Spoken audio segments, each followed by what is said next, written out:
Olá, estamos começando mais uma edição do programa Haroldo Lopes aqui pela nossa querida TV Relacionamento. E hoje eu estou com uma pessoa muito especial, é um profissional que todos nós admiramos e muitos de nós também às vezes quer até um pouco de distância.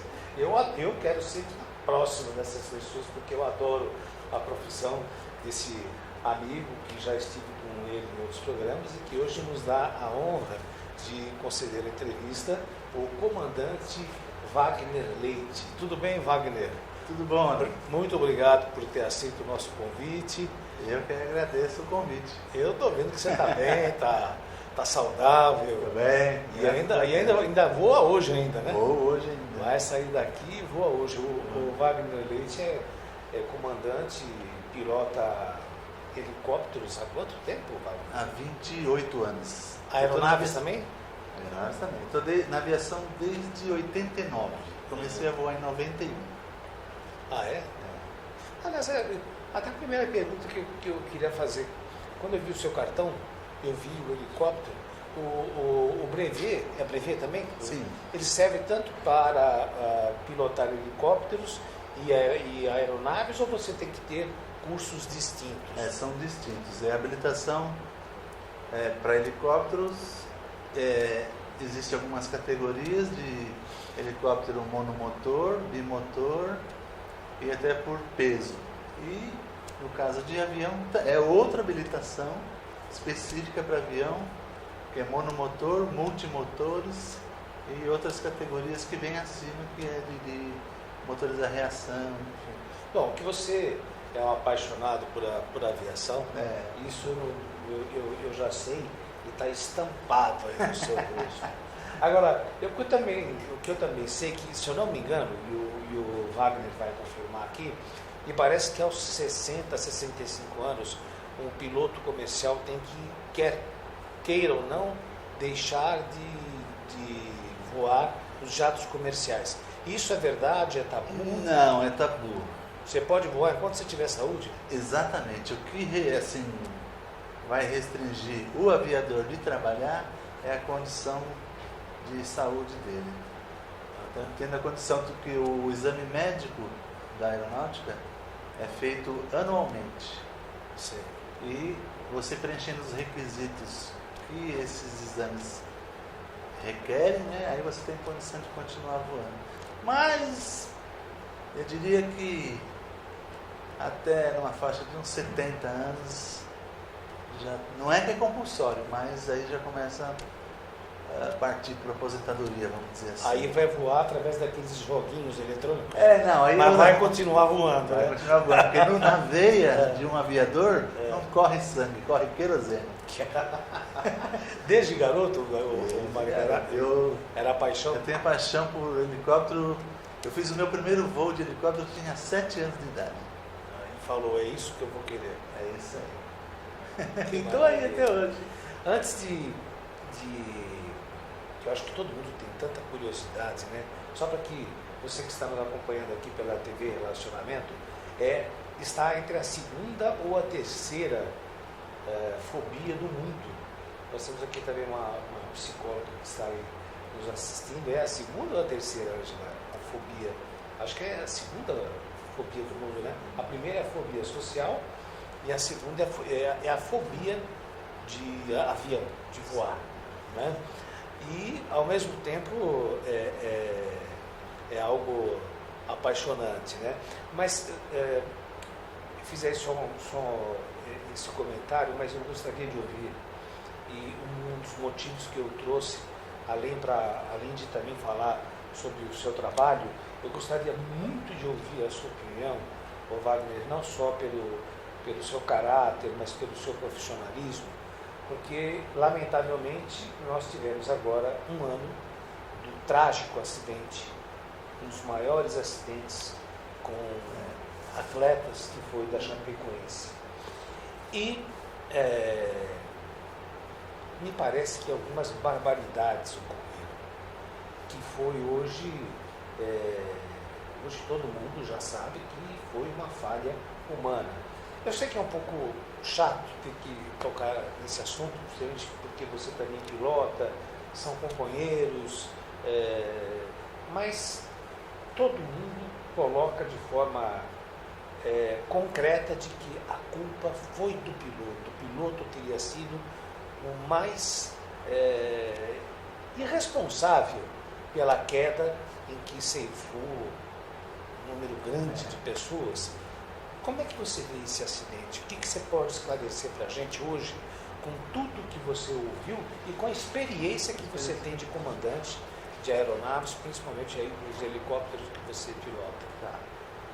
A minha opinião pessoal é o seguinte: um comandante, ele tem 100% de responsabilidade de tudo o que acontece durante o acionamento, táxi, voo, pouso, desembarque, enfim, ele é responsável por tudo o que acontece com um avião. Em primeiro lugar, sem sombra de dúvida, houve uma falha cruel, humana, que inclusive essa falha ela faz parte da regulamentação mundial. Ele infringiu todos esses regulamentos. Por exemplo, para se cumprir um voo hoje, o combustível necessário para essa aeronave, você tem que cumprir de A para B, ou seja, da decolagem para o destino. Se você não chegar no destino, alternativa. E se você não conseguir pousar na alternativa, mais 45 minutos de voo. Então, na decolagem ele já descumpriu isso. Por quê? Ele não conseguiria chegar nem na alternativa com o combustível que ele tinha. Então, obrigatoriamente, se um voo durasse 3 horas, ele teria que ter 3 horas de combustível, mais o tempo previsto para a alternativa, que é em torno de 30 minutos, mais 45 minutos de autonomia. E assim, agora, pelo que a imprensa comentou, e que técnicos e especialistas também, de que era um fato recorrente dessa linha aérea, e não só desse piloto, né, de sair com combustível de forma criminosa, como você mesmo colocou, porque ele perdeu a vida, mas também levou a vida de inúmeros profissionais, abandonar as famílias ainda estão aí abandonadas, se não fosse a bondade do povo brasileiro, também do povo local que tanto colaborou, né? Muito. Mas foi um fato horrível, né, de saber que o indivíduo coloca a vida das pessoas em risco dessa forma, né? Agora, por exemplo, eu sei que na minha área, que apesar de estar fora de peso, mas eu sempre pratiquei muito esporte, principalmente a natação. E uma coisa que me chamava a atenção é que muitas pessoas que morrem afogadas morrem por justamente ter excesso de confiança, e o excesso de confiança faz com que o indivíduo se coloque em excesso de risco. Não seria o caso desse piloto? O excesso de confiança nele, achando que, como ele já tinha feito isso outras vezes, ele conseguiria pousar a aeronave praticamente com as últimas gotas de combustível. E parece que também já tinha um outro avião pedindo a preferência para pouso, porque ele também estava com problemas. E a volta que ele teve que dar, que caiu. Esse foi o fator que os colocou na condição de tantas vítimas que você acaba de mencionar. Seguramente na decolagem ele sabia que se houvesse qualquer imprevisto durante o voo, ele não chegaria no destino dele. Então, do meu ponto de vista, é de uma irresponsabilidade, foi, sem sombra de dúvida, o culpado de todo esse acontecimento foi o comandante da aeronave. Agora, isso também não, vamos dizer assim, não deixa de lado as autoridades que também sabiam desse procedimento em terra. Então, eles sabiam, o despachante de voo, ele faz todo esse procedimento dos cálculos, ele entrega tudo pronto para o comandante. os cálculos, o peso da aeronave, a velocidade ideal para decolagem. Atingiu a V2, ele puxa, o avião tem que sair do chão. Então isso tudo é calculado. Então eles sabiam que estava limitado. Porém, ele tinha uma possibilidade de fazer um pouso no meio do caminho para reabastecer. Um pouso técnico, que a gente chama. Ele tinha condição de fazer um pouso técnico, abastecer a nave e prosseguir no voo até o destino. Ou seja, não fez, porque também esse procedimento é pago, né? Você Sim, no pouso isso técnico, você tem que pagar Isso a aterrissagem, a decolagem, né? Combustível, e para evitar esse gasto, arriscou a vida e levou a vida de todo mundo. Estou conversando com o Wagner Leite, que é comandante experiente em aeronaves como helicópteros e outras aeronaves, e fazendo esses comentários aí muito pertinentes a respeito do lamentável acidente com a equipe da Chapecoense. Agora, sabe uma outra coisa que eu queria perguntar para você, Wagner? Eu adoro voar. Adoro. Até já falei para o Wagner, um dia que você for buscar algum pacote em qualquer lugar, leva esse pacote aqui junto, vamos dar uma voltinha. Mas você sabe que isso é uma coisa que eu sinto frio nas canelas quando acontece a turbulência. Quente, como eu tenho medo desse negócio. Eu olho para a cara da aeromoça. Se ela estiver tudo bem, eu ainda. Agora, quando a aeromoça fala, senhoras e senhores, o serviço de bordo está sendo suspenso por motivos de segurança, mas tudo está sob controle. Aí ela fecha a cortininha e você só escuta ela colocando o cinto de segurança. Mantenha-se sentado com seus cintos afiados. Eu já começo. Pai nosso que estás no céu, nós estamos também aí no céu. E todo mundo diz que turbulência não é perigosa, mas eu assisti a entrevista de um colega seu dizendo que não é bem assim, de que turbulência é uma coisa que tem que ser respeitada, porque tem algumas que não são detectadas e às vezes podem sim levar uma aeronave para o chão. Isso é verdade? Ou também é outro mito? Eu nunca ouvi falar que uma aeronave caiu por uma turbulência, por ter enfrentado uma turbulência severa. Mesmo porque essas turbulências mais severas acontecem em grandes altitudes, em aerovias que a gente chama, nos corredores dos jatos, que tem um corredor, uma aerovia de ida, uma de volta, altitudes diferentes. Então, frequentemente existem outras aeronaves nessas aerovias. E o que a gente costuma fazer? Avisa o companheiro de trás. Olha, no determinado trecho da aerovia existe turbulência severa ou moderada. E a única coisa que tem que ser feita, que pode ser feita nesse caso, é a redução de velocidade. Não existe mais nada para fazer. Chama-se turbulência de céu claro. Não existe equipamento que detecta esse tipo de atitude, de anomalia, né? Mas isso é formado por uma série de coisas. Temperatura ambiente, massa de ar quente, enfim. Agora que eu já vi, graças a Deus, pela televisão, não estava dentro. Já vi turbulência, gente mostrar, gente descer do avião, mas assim que parecia um polonês branco de medo. Eu me assustei em Nova York com uma Tem decolagem. cara que bate a cabeça lá em cima, meu. Com os compartimentos abertos. A ideia é de que vai quebrar. Bagagem caindo, não, mas ele é projetado para isso. A aeronave só não foi feita para bater. Se bater, desmancha. Agora, turbulência, excesso de... que tudo tem limites. Se é especificado lá no manual do fabricante que a velocidade para um Boeing é Mach 92, que é quase a velocidade do som, ele suporta além disso, muito além. Não muito, mas tem uma margem muito boa de tolerância. Então, no caso de turbulência também, ele é projetado para isso. É previsto acontecer essas coisas. Então, você que vai viajar aí, entendeu? Você que vai pegar um avião, pode ir eu sei que aqui tranquilo. no estúdio já tem 2 pessoas que vão pegar avião esses dias aí. Entendeu? Pode ficar tranquilo. Balançou, é normal. Deixa o café chacoalhar. Não tem problema não. Não tem problema. Olá, meus amigos, eu quero falar com você. Você mora em condomínio vertical, condomínio horizontal? Você se preocupa com a sua segurança? Hoje eu estou aqui com o Fábio Fagosi, que ele vai dar um recado para você. Preste atenção. É isso aí. Hoje, você para ter mais segurança no seu condomínios pequenos, vamos colocar 40, 50 apartamentos, você tem que colocar o VIU, Virtual Humidity. É um controle de acesso totalmente remoto, onde os porteiros não se encontram no local, eles estão numa central remota controlando o seu condomínio. Isso dá muito mais segurança.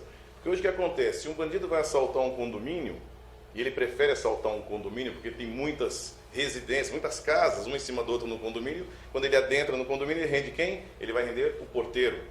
Rendeu o porteiro, ele já assalta logo 40, 50 lares de uma vez só. Agora, render uma máquina, render uma central é diferente. Fica muito mais difícil, né? Porque uma central remota com vários controles, filmagem, câmeras, protocolos de comunicação, supervisão constante dos nossos operadores, porque ainda mesmo assim existe um operador remoto numa portaria remota. Ela só não está no local, mas ela está na distância. E é verdade que os proprietários têm uma redução de 70% com a folha da portaria? Impressionante. Você consegue em 10 anos economizar mais de R$1.200.000 com portaria virtual remota. Você aumenta a segurança, a agilidade no processo de entrada do seu visitante no condomínio, porque muitas das vezes, com o nosso sistema virtual, temos portaria virtual e remota, ele já recebe uma senha de acesso que é liberada pelo morador. Ele chegando no condomínio com o horário pré-agendado, já digita a senha, o sistema libera as portas desse visitante. Olha, digitou a senha expira, não serve mais para nada. Mesmo se tiver alguém observando sua senha por trás, não vai ter acesso, que a senha expira e o sistema inclusive liga para o morador, dizendo que sua visita acabou de chegar. E temos um sistema também de delivery. Você vai de uma pizza. Então você está tirando o pedido, o pessoal está tirando o pedido, e nesse momento gerado no seu sistema, no seu tablet, no seu celular, uma senha de acesso, de contato, na verdade, que você passa para quem está tirando o pedido. O motoqueiro, o motoboy chegou, digitou a senha, o sistema não permite que abra seu portão do condomínio, mas ele avisa o morador que sua encomenda já está lá embaixo. Olha aí que maravilha. Você mora num condomínio horizontal ou vertical, você viu a aula aqui que o Fábio deu? Total segurança. Fábio, o telefone para contato para que o pessoal possa pegar mais informações e usar o seu produto. 3995-6200. Viu? Rua da Gávea 777 é a nossa central de atendimento. Inclusive temos algumas centrais espalhadas em São Paulo. Porque mesmo uma central de atendimento, ela está passível inclusive de uma invasão. E o telefone daí está aparecendo aí embaixo aí no seu vídeo, e nós vamos repetir mais uma vez o seu telefone para contato com a VIU. Central de atendimento 3995-6200, e temos várias centrais espalhadas em São Paulo. E você pode marcar lá com a VIU, porque eles têm um showroom e você vai aproveitar um cafezinho daqui. VIU, à sua disposição, garantia para você que mora num condomínio vertical ou horizontal. Aguardo sua visita também. Wagner, eu sei que você já fez vários cursos aí em Congonhas, né? Você não acha que Congonhas era um aeroporto que, no mínimo, deveria ter um atendimento para aeronaves pequenas, ou até mesmo, não sei se eu estou exagerando, ser desativado? Porque o que me impressiona no aeroporto de Congonhas, que está entre os 8 aeroportos mais perigosos do mundo, se eu estiver errado, você me corrija, porque o aeroporto de Congonhas não tem área de escape. Aquele último voo em que nós tivemos 199 óbitos, se, por exemplo, na minha opinião, não sei se eu estou certo, se fosse, por exemplo, em Guarulhos, teria uma área de escape enorme, né? Acabando a pista, tem um matagal lá para frente. Agora, para acabar a pista, demora. Ele mesmo sem freio, você consegue pousar e decolar novamente. O que você acha de Congonhas, na sua opinião? Porque na época que surgiu Guarulhos, não, só vai ser um aeroporto para aeronaves de pequeno porte, e hoje é o aeroporto mais movimentado do Brasil, né? E descendo Boeings no aeroporto de Congonhas. Agora, sem área de escape, como que você vê isso? Então, eu vejo que é um aeroporto que foi inaugurado em 1959 e não cresceu 1 milímetro. E a aviação o mundo evoluiu, cresceu muito. O tamanho, a potência, enfim, em todos os sentidos cresceu muito a aviação mundial. Eu também acredito que seja impossível de, vamos dizer assim, fechar Congonhas nos próximos anos. Eu acho que isso não vai acontecer. Até pela facilidade, não temos espaço físico para mudar esse aeroporto. Mas não deveria ser um aeroporto para aeronaves pequenas? Porque uma aeronave pequena, acho que ainda tem pista. Agora, se você segurar um 747, sei lá... 800, 737, 800. Nossa Senhora. É um avião que toca na pista quase 300 km por hora. Para você parar do outro lado tem que ter espaço. É calculado, tem espaço, mas é como você mesmo diz, é limitado. A aviação cresceu e o aeroporto é a mesma coisa, não evoluiu nada.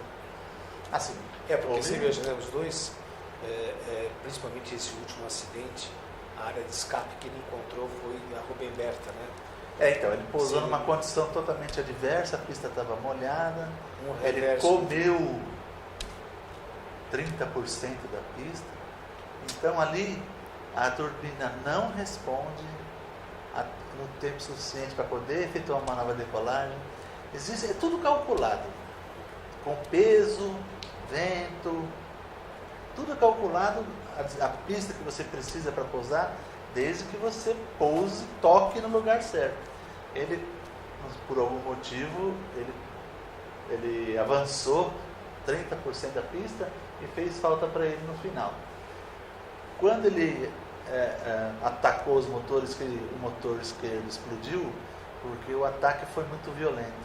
Apesar de existir controlador, limitadores, enfim, uma série de coisas, o motor esquerdo explodiu, foi o que levou ele a... E não adianta, a turbina não tem resposta imediata. As turbinas, ela tem um retardo, ela tem potência, porém tem um retardo.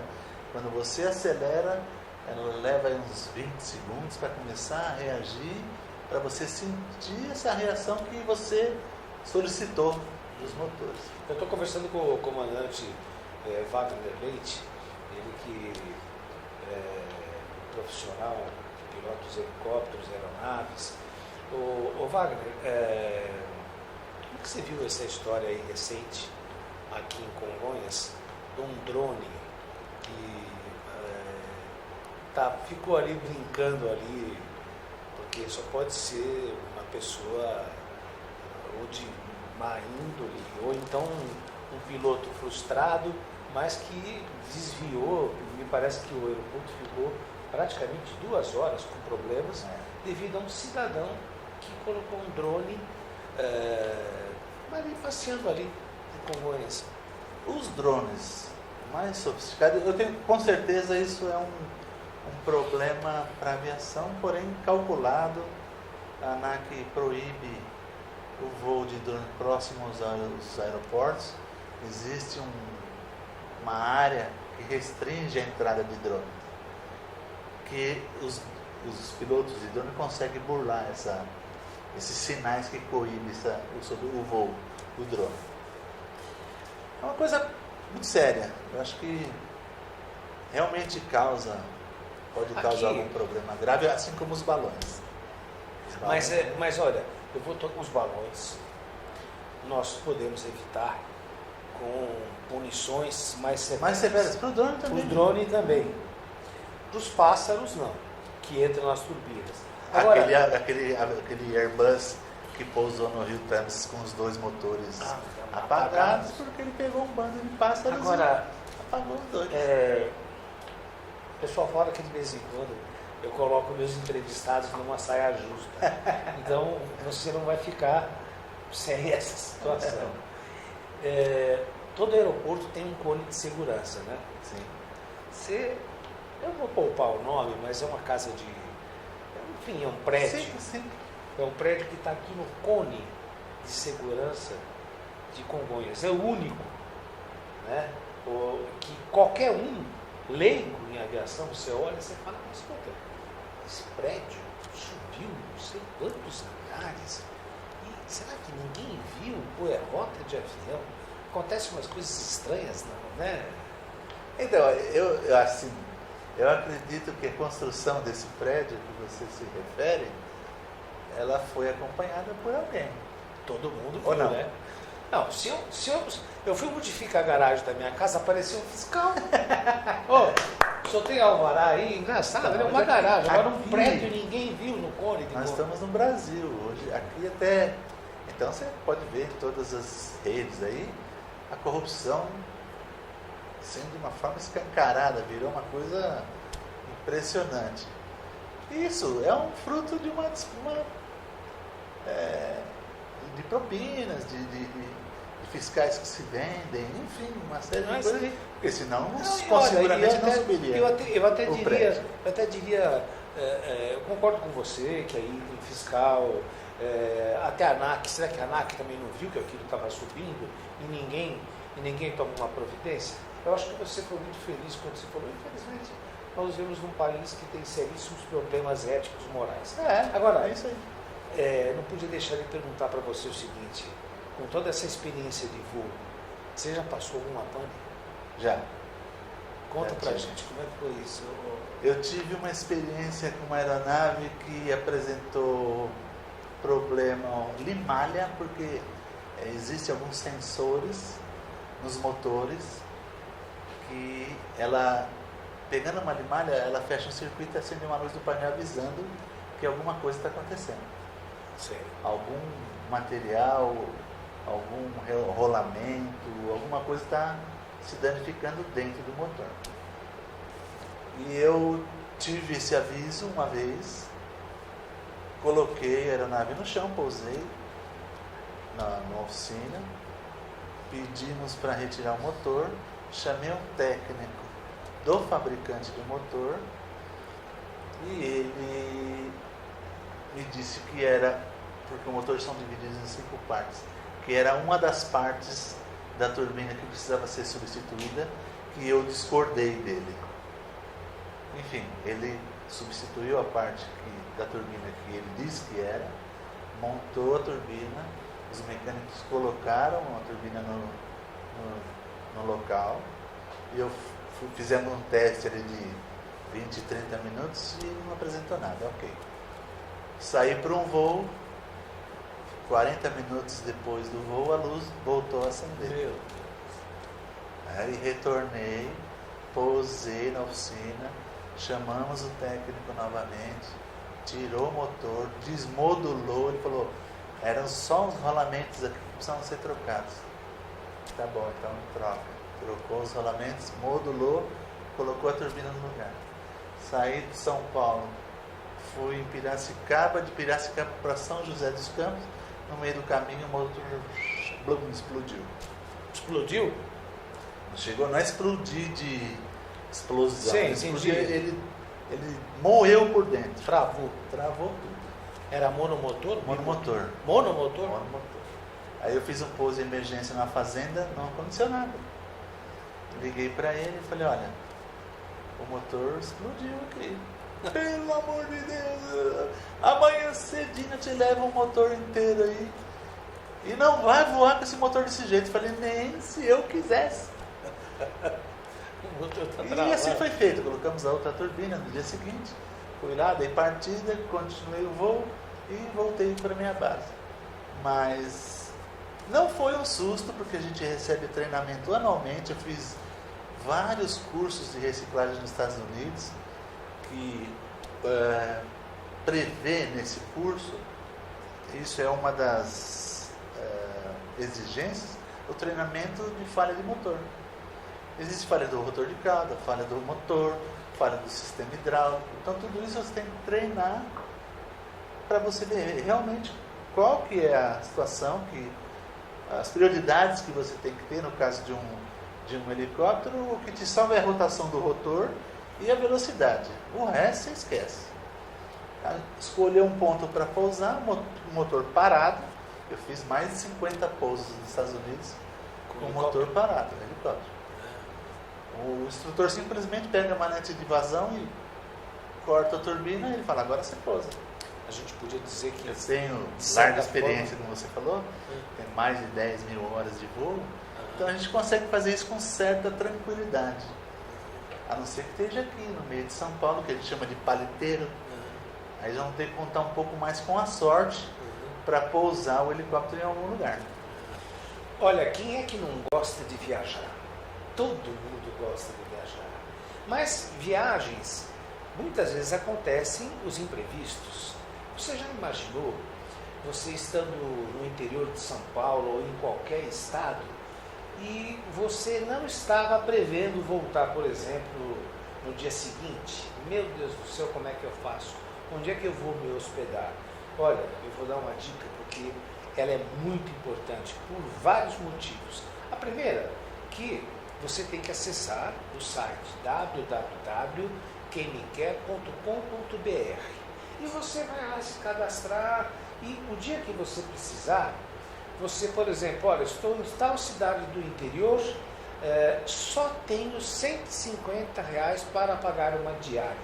Quem me quer? Aí o que acontece?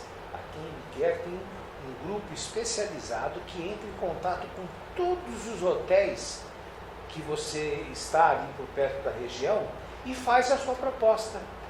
E aí é só você esperar que pelo menos 5, 6 hotéis vão aparecer no seu SMS, no seu aparelho, dizendo que aceita a sua proposta, a sua diária. Por isso o nome Quem Me Quer. Agora, também não precisa ser só no fato de emergência, não.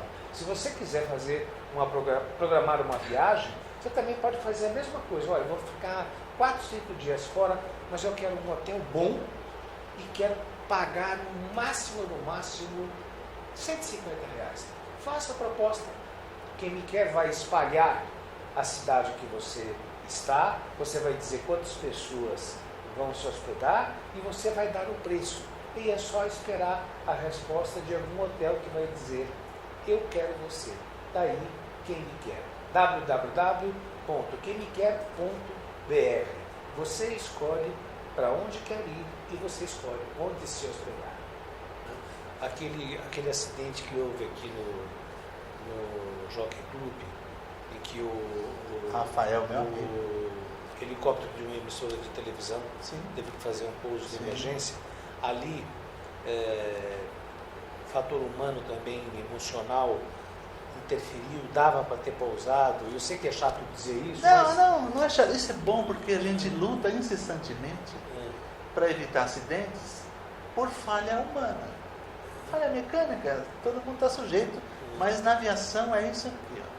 Falha mecânica é menos de 2%. Muitos acidentes que a gente ouve dizer, que é noticiado, foi falha humana. Infelizmente é isso. E a gente luta sempre para que isso não aconteça, certo?